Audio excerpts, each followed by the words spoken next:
Chapter 15. Walang magawa si Arya kundi maghintay, umasa at magdasal na ayos lang ang kalagayan ni Sean. She can't help but to think why the world was so cruel when it comes to her and Sean. Since day one, they were always suffering from the problems that keeps on pouring onto them. She wiped the lone tear that escaped from her eyes. I wouldn't know why the world condemned us so much. We keep being resilient, but fighting with the world wasn't easy. I could feel myself walking in a dark, empty road that is no ending. I may not see any light, and I feel my heart being struck many times. The only strength I have right now is the truth that I will be a mother soon. The baby in my womb is my last piece, and without it, I will be close to quitting. Arya, napalingon ako sa pinanggalingan ng boses at nakita ko si Manang sa likuran ko. I could see the empathy in those eyes, the pity towards me. But I don't want to acknowledge any of those. Ngumiti ako ng bahagya sa kanya. Manang, I said as I greeted her. Lumapit siya at umupo sa malapit na upuan sa akin. I'm currently at the garden and sitting on a swing. I wanted to relax, although my mind is in chaos. Wala pa rin bang balita kay Sean? Tanong niya maya-maya pagkatapos akong titigan. Iniwas ko ang paningin sa kanya at itinuon yun sa isang paru-paro na palipat-lipat sa mga bulaklak na naroon. It's been 2 days already, Manang, I said in a quiet voice.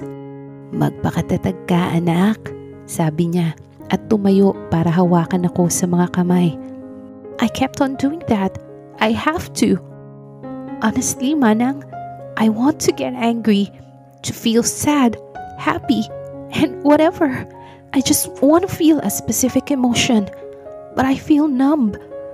I don't know how to act and what to do with all these things happening to us. Mahinang sabi ko na parang nawawalan na ng pag-asa. Tahimik lang si Manang habang nakikinig sa akin at maya-maya ay naramdaman ko ang kamay niya sa mga balikat ko.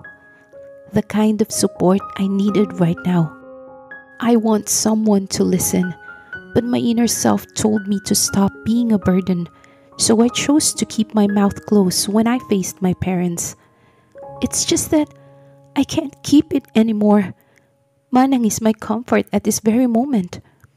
I feel the cold breeze of air enveloping me, and I looked up in the sky. It was clear, opposite to the wind that speaks coldness and fear. When will it stop? When will we be happy? Supposedly we are celebrating for this unborn child of ours, but he's not here. He doesn't know anything about this. I whispered and hugged myself as if it will somehow ease the pain I felt. Where are you? I think of him a lot of times. I can't help but to feel anger towards that asshole who put so much on us. I fear for Sean. I also fear for my child. Will it ever end? I asked out of nowhere, thinking that the flowers, the wind, the surroundings would answer my question. It will, said by the baritone voice that I missed for so long, kahit 2 araw lang namang hindi ko siya nakita. Dahan-dahan akong napalingon at halos malaglag ako sa swing na kinauupuan ko nang masilayan ang taong kaharap ko. Sean, sambit ko sa kawalan. Masaganang tumulo ang luha sa mga mata ko. Galak, saya, at pasasalamat sa lahat ng santo dahil nakita ko siya uli. Namamasa ang mga mata na naglakad siya palapit sa akin habang ako ay parang itinulos sa kinauupuan ko. I missed you so much, baby. I'm so sorry. He hugged me tightly, making me still and shocked. I still can't believe it. Sean, all I could do was to keep mentioning his name because I can't even process the thought that he is in front of me. Hindi ko magawang ibalik ang yakap niya, kaya para lang akong estatwa na naiiyak sa saya. Minutes passed before everything sinked into me. Pumalahaw ako ng iyak sa mga bisig niya. Lahat ng sakit, pag-aalala, hinagpis at pagdurusa ay inilabas ko na. Halos sumigaw na ako. I thought he would leave me there for being so emotional, but he just embraced me and comforted me. Akala ko wala na akong luhang mailalabas, but I was wrong. Tears are like problems, never ending. Shh, I'm here now, baby. I'm here. He keeps on saying that in my ear while hugging me tightly and kept on placing small kisses on my head. I thought I lost you, garalgal na sabi ko at muntikan pa akong pumiyok. That would never happen, he said at kumalas para pakatitigan ang mukha ko. How I missed your lovely face, baby, he said and smiled at me. Where have you been? Tanong ko habang siya naman ay pinupunasan ng luha ko. I did an investigation to whoever is doing this to us, he said in a low voice. Shocked, I glared back at him. You could have put yourself in danger, Sean, I said in a high tone. I'm sorry, was the only thing he said, instead of defending himself just like before. You scared the hell out of me. All of us here are worried for you. Naiinis na sabi ko at doon ko lang napansin na wala na si Manang. Maybe she saw Sean earlier and left me without telling me to witness it for myself. I'm sorry, he said again and placed a soft kiss on my forehead. I was so scared to the point that I'm close on having an anxiety attack because of that call. I told him. What call? Tanong niya at bahagya akong inilayo para titigan sa mga mata. Someone called. He already called me in the past and he said I should find you as fast as I can dahil baka bangkay ka na daw kapag nakita kita. Humihikbing sabi ko. Bullshit, he said angrily and full of rage. I'll kill him. I will kill that bastard. Nanggagalaiting sabi niya at umiiyak na pinigilan ko siya sa pagsigaw. Stop, Sean. We can't do anything about it. Hindi natin siya kilala. Namamaos na pigil ko dito. Then kikilalanin ko siya, he said full of confidence and willingness to know who the hell keeps on destroying us. Sean, mahinang tawag ko sa kanya dahil hindi pa rin ako makapaniwala na magkasama na uli kami. It feels like the storm instantly vanished and the sun is shining upon me. Arya's point of view. Wake up, sleepyhead. Napangiti ako nang nagmulat ako ay ang gwapong muka ng asawa ko ang bumungad sa akin. Ay, paos at nakangiting bati ko dito. Gumalaw ako at iniunat ang mga kamay. Nararamdaman ko pa rin ang pangangalay ng likod ko, maging ng katawan ko. Good morning, Mommy, he said and kissed my lips. And good morning to my baby. He lowered himself down and kissed my tummy. Napasimangot ako dito. Akala ko ba ako ang baby mo? Nakangusong sabi ko dito. Yes, of course. Ikaw ang una kong baby. At ito naman ang aking pangalawang baby, he said and winked at me, making my heart jump a little. Che, bolero? Ungot ko at inirapan siya para matago ang aking namumulang muka. Nako, baby, selos ang iyong mommy. Mommy ganda, wag na ikaw magtampo, he said, mimicking a voice of a child. Napatawa ako sa kanya at maya-maya ay humiga siya at hinapit ako para mapaunan sa braso niya. He wrapped his arms around me and hugged me tightly. I'm sure once our baby is born, she will definitely be beautiful just like her mom, he said out of nowhere. Napakunot noo ako at umangatang tingin sa kanya. What if it's a boy? Nagtatakang tingin ko. Eh di kasing pogi ko. Proud na pagkasabi nito. Yak, ang kapal mo. Natatawang saad ko at tinaasan siya ng kilay. Tumawa lang siya at hinaplos ng palad niya ang mukha ko. Tarantado, ano ba? Naiinis na pinalis ko ang kamay niya. Sungit, bulong niya. Pero rinig ko naman, Sungit ka dyan, hindi ako masungit no? Nakalabing saad ko at tutulak ko na sana siya nang mas hinigpitan niya pa ang yakap sa akin. Masaya ka ba? Tanong niya bigla. Oo naman, sobra. Sagot ko na walang halong pag-aalinlangan. Tumango-tango ito. Masaya ka talaga dahil magkakaanak na kayo ng taong bata pa lang, patay na patay ka na. He said, teasing me. What? Ang kapal mo! Sigaw ko sa mukha niya, sabay tulak dito. Pero tumawa lang siya ng malakas. Iba rin topak dito. Asa ka, Sean? Ikaw kaya itong lihim na may pagtingin sa akin? Ganting biro ko at umiwas lang siya ng tingin. Malakas na tumawa ako sa naging reaksyon niya. Biruin mo, nakatama ako. Masayang saad ko na pumapalakpak pa. Naks, pinagbigyan lang kita, he said, and there was a mocking smile on his face. So hindi totoo? Mataray na sit ako dito. Ramdam siguro nito ang pagkakaroon ng tensyon sa boses ko. Kaya naman dali-daling nawala ang nakakalokong ngiti sa labi nito at tumikhim muna bago sumeryoso.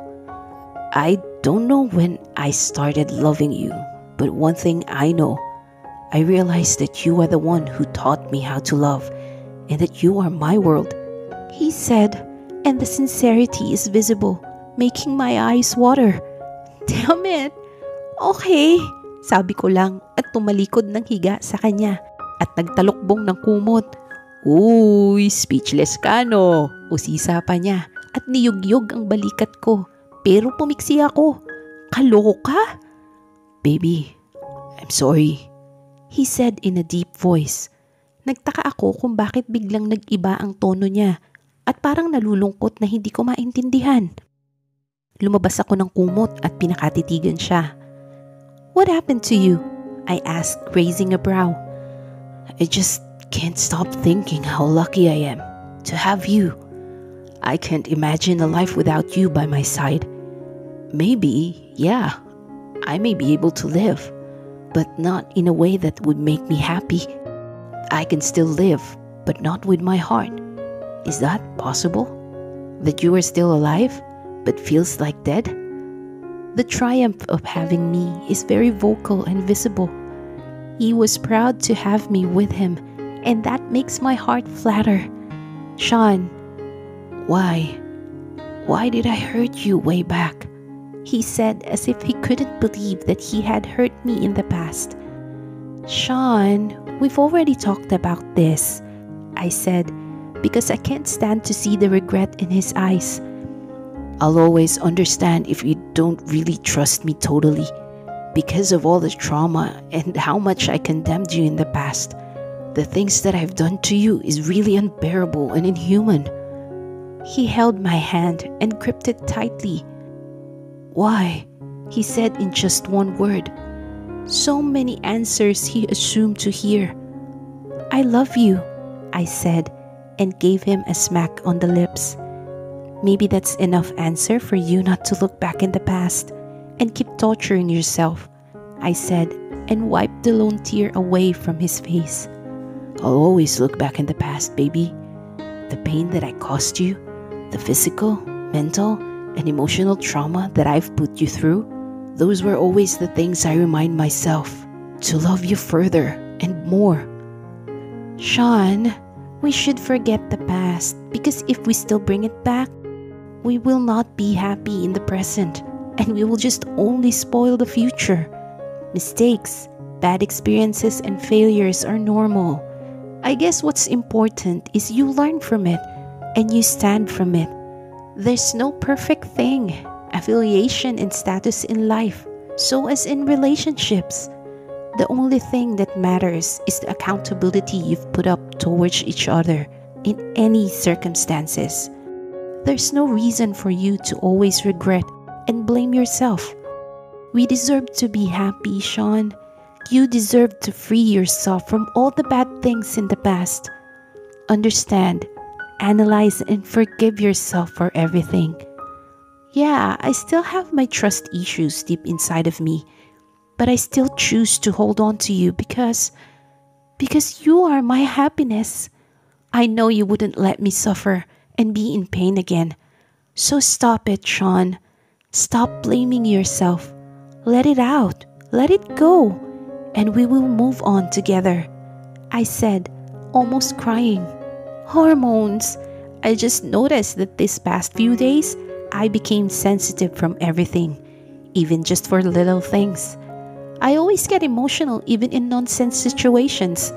I unconsciously change my taste, my mood, and my behavior. Maybe it was all because of the pregnancy. Last week, when Sean finally got home, we immediately went to our doctor and conducted my checkup. Not to mention that Sean was so excited.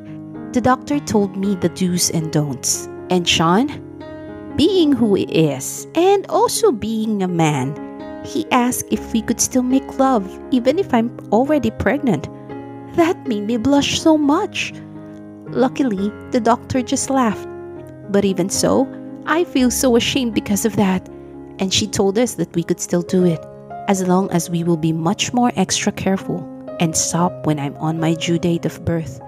She added that if we couldn't help it, we should be more creative in doing it. I feel so awkward with regards of the topic, but Sean is very interested. When we got out from the doctor's office, I slapped his hand and walked away from him. Such a pervert. I'm so ashamed that until we were at the car, I could still feel the heat on my face. Every time I remember that scene, I'm mentally making an uppercut to Sean. I know it's just normal for a boy to ask that, especially to secure the situation of their wife. But I'm not used to talking about that in any way. Sean kept on cooing at me, but I ignored him. He was so sorry, but still, I didn't talk or look at him. I also saw him laughing, and he said he was finding my reaction cute. Cute my ass. He kept on teasing me at the same time he will also comfort me when I'm getting too pissed off on him. Such a playful guy. Thank you, baby. I was brought back from my reverie when he hugged me on my back and leaned his chin to my shoulder. I don't know exactly the reason why I always find his voice sexy as hell. Thank you for? I asked. Thank you for coming back, for not giving up on me. I could sense the happiness through his voice. I did give up on you. Don't you remember? I sighed a little to take a little glance of him. I laughed when I saw him frown. Pikon? Still, thank you for giving me a second chance to prove my love for you. Thank you, because even if you were away from me, you still kept on loving me, and I remained in your heart, he said, full of himself. Wow, confident ha? I sarcastically uttered, making him laugh so hard. It's true, right? You still loved me and kept me in your heart, even if you were far away, he said once again. Excuse me? I shrieked. I don't remember keeping you in my heart while I'm away, I defended. Pero mahal mo pa rin ako nung bumalik ka, sabi niya, at itinaas baba ang mga kilay. I glared at him furiously. Whatever, pack your things and go back to where you came from, naiinis na sabi ko, at bumangon na para maligo. Op, where are you going? He said, laughing to what I said, and stopped me by grabbing my arm. Sa lugar na malayo ka, leche. Nakangusong tinalikuran ko na siya. Pagkatapos iwaksi ang kamay niya. Ang kapal ng muka? Akala mo kay gwapo? Sean's point of view. Congratulations!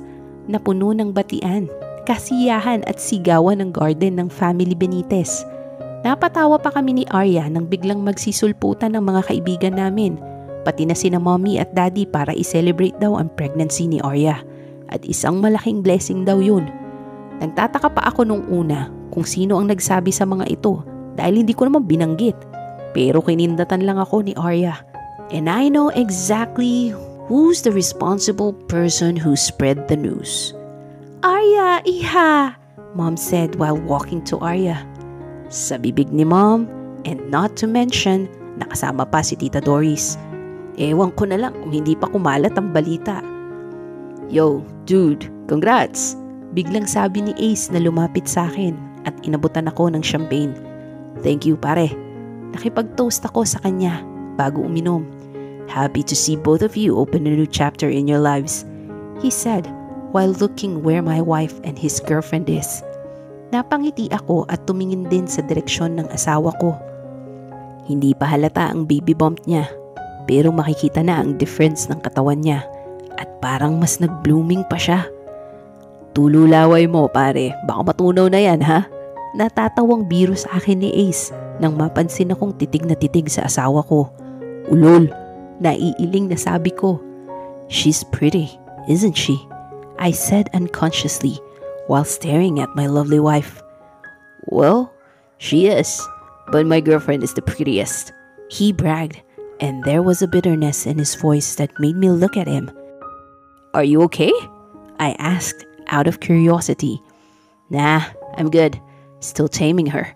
He glanced again at Erica, taking my attention back to her. Bakit parang naging malaman siya yata? The last time na nakita ko siya ay hindi ko pa masyado na notice dahil ang mga mata ko ay nakatuon sa magandang binibini na asawa ko. Kaya hindi ko napansin. Pero kung tititigan ko ngayon ay parang umiba. Malayo sa fit at slim na Rika na napaka-cool ng dating parate. Bakit tumaba ata si Rika? Tanong ko bigla. Nilingon ko si Ace pero umiwas lang siya ng tingin. I know him too well.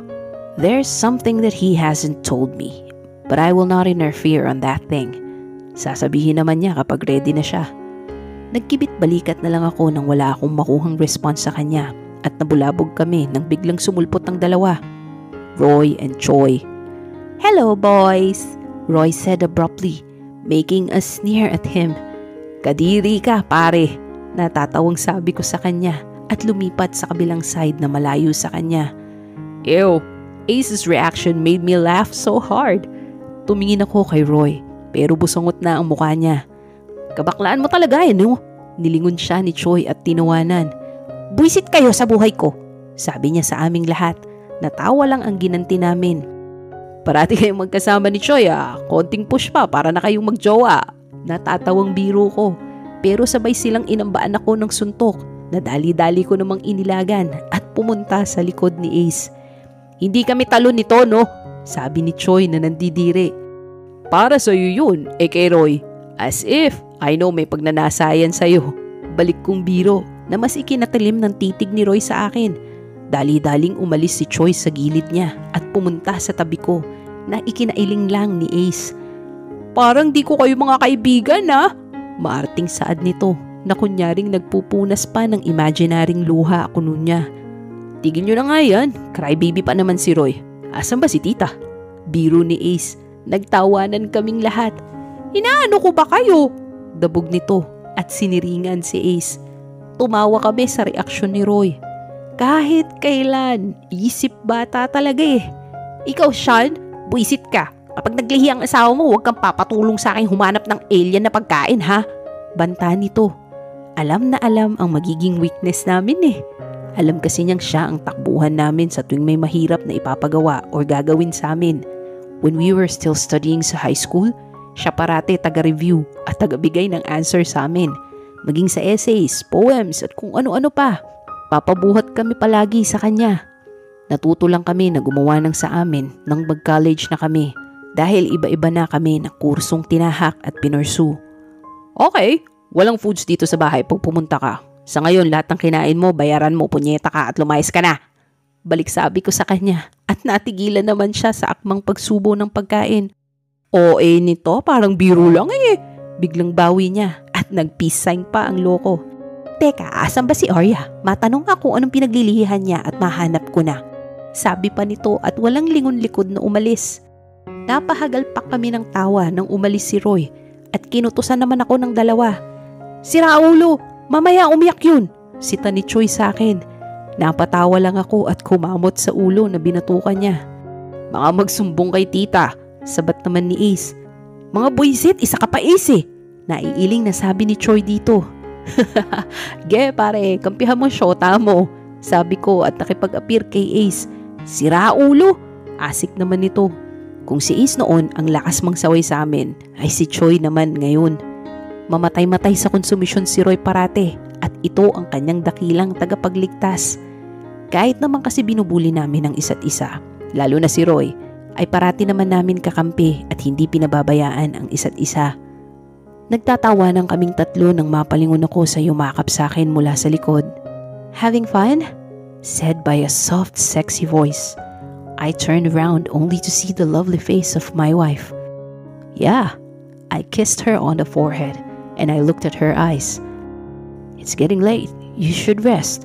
I looked at my watch only to find out that it was already past 10 in the evening. "But I'm not sleepy. I'm still having fun with Rika there." Nakangusong sabi niya at tinuro ang direksyon kung saan naroon si Erica kasama ang ilang kaibigan nilang babae, including Agnes, her secretary. "Okay, but you have to sleep early, okay? After 30 minutes, akit na tayo. Ako nang bahalang magpaalam kina mommy." Masuyong sambit ko at hinawi ang ilang takas na buhok na tumatabing sa mukha niya. Papalagpasan na siya pero niyakap ko na. "Don't be so stubborn, Arya," I said in a warning tone. "Okay, fine," she said, surrendering. Matigas kasi ang ulo nito pero kapag ako na ang nagsasabi ay sumusunod naman. I could say na under ako sa kanya after we got back together. But when it comes to her health and safety, I'm always the one who should be followed. "Anyways, baby, I saw Roy there. Nagtampo ba yun?" she asked suddenly. Alam kong nakikinig sa amin ng dalawa na nasa likod ko, kaya nang lingunin ko ay tumango agad si Choi at umalis para puntahan si Roy. Arte-arte kasi. "Nope, why'd you ask?" I said and played with some strands of her hair. Nothing. I just thought he got mad because he looked so pitiful in there.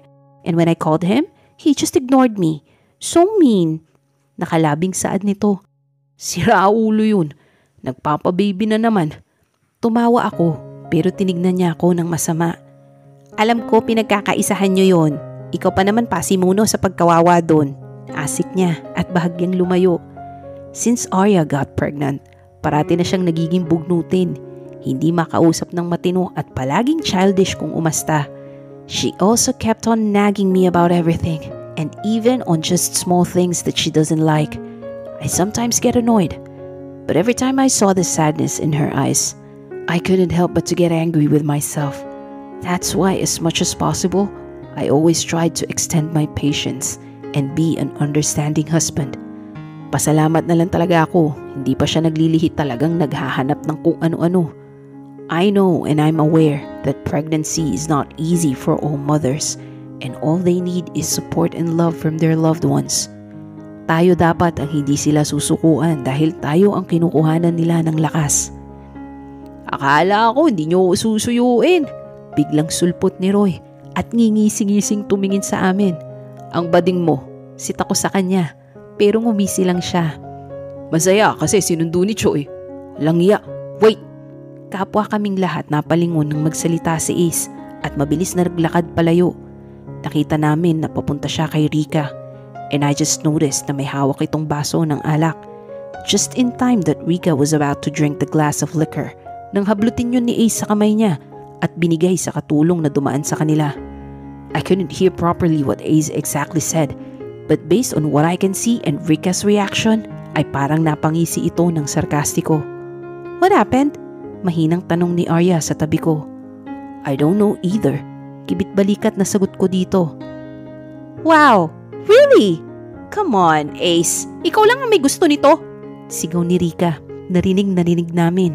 Biglang tumahimik ang maingay na paligid at lahat ng atensyon ay natuon sa kanila. Naramdaman ko ang tumataas na tensyon kaya nilingon ko si Arya. "I'll go get Rika," she said and hurriedly walked towards Rika in Ace's direction. Sumunod na rin ako sa kanya at balak na kunin at kausapin rin si Ace kung ano ang nangyayari. "Yes! I'm pregnant! Happy?" Hindi pa kami tuluyang nakakalapit ay sinigaw ni Rika ang revelasyong yun na nakapagpatigil sa amin. Bakas ang saya sa mukha ni Ace. Pero makikita mo rin na may alam na siya dahil siguro maski siya ay may mga bagay na napansin sa kasintahan niya. "And that is the reason why I can't do the things I love anymore. Plilano mo gago ka. Ginamit mo lang ako." Umiiyak na sigaw niya sa mukha ni Ace habang si Ace ay parang naistatwa at bakas ang lungkot sa mukha. Mabilis na nakabawi si Arya sa pagkagulat at dali-daling lumapit kay Rika at nilayo kay Ace para wala nang masakit na masabi. "Sumama ka sa akin, Rix." Narinig ko pa ang matiin na sabi ng asawa ko. "Pare," sabi ko nang makalapit kay Ace. Pero wala pa akong idinudugtong ay mabilis na niya akong tinalikuran at naglakad palabas ng garden. Nadaanan pa niya sina Choi at Roy na akma rin sanang pupunta sa kanya. Susundan pa sana ito ni Roy pero pinigilan na siya ni Choi at sinabing hayaan na muna. "Anong nangyari?" tanong nila nang makalapit sa akin. "Hindi ko rin alam eh." Kumakamot sa batok na pahayag ko. "Son, what's that all about?" Biglang sulpot ni Mommy sa tabi naming tatlo. Tita, we're so sorry about what happened. Hindi rin namin alam kasi kung anong naging problema nila. Akala namin okay naman kasi sila." Hinging paumanhin ni Choi. "Sorry po kung nasira ang supposedly kong congratulatory party sana natin para kina Arya at Sean." Nahihiyang usal din ni Roy. "Oh, it's okay boys. No need to worry about that. Maybe we should call it a night. Medyo late na rin. Dito na kayo matulog." Pag-aaya ni Mom sa kanila. "Wow, tita, bahay nyo?" Pabirong sabi naman ni Roy na agad namang siniko ni Choi. "Sira ulo." "Ay, joke lang po." Agad na bawi nito na tinignan siya ng pailalim ni Mommy. "Itutusta talaga kita, Roy." Sita ni Mommy dito at natawa na lamang. Sanay na kasi si Mom sa mga kalukuhan nila. Namin. "Huwag na po tita, uwi na lang kami kasi maaga rin pasok ko sa opisina bukas." Tanggi ni Choi maya-maya. "Asus, mayaman ka na, huwag ka nang magtrabaho." Sulsul naman ng walang iyang si Roy. "Kailangan ko magtrabaho para ako sasagot ng panlibing mo." Pambabara ni Choi dito at tuluyan nang nagpaalam kay Mom bago pa makaimik si Roy. "Buti nga sa'yo." Binilatan ko siya at pumunta na sa mga natitira pa naming bisita. Nakita ko si Tita Doris at Tito Leon nakausap si Choi at Roy dahil siguro magpapaalam na pauwi. At binalingan ko naman kung nasaan ang asawa ko. Nakita ko siya na pababa ng hagdan at bago pa siya tuluyang makalapit ay inunahan ko na. "Kumusta si Rika?" Nag-aalalang tanong ko. "She's asleep. Nasaan si Ace?" Bakas ang pagod at pag-aalala sa boses niya. "Umalis na agad pagkatapos ng nangyari kanina." Sagot ko dito na naguguluhan. "Tawagan mo baka mapano." Utos niya na parang wala lang. Kinuha ko sa bulsa ko ang cellphone ko at tinawagan si Ace pero nakapatay ang cellphone niya. Hindi naman ako lubusang nag-aalala dahil alam ko na may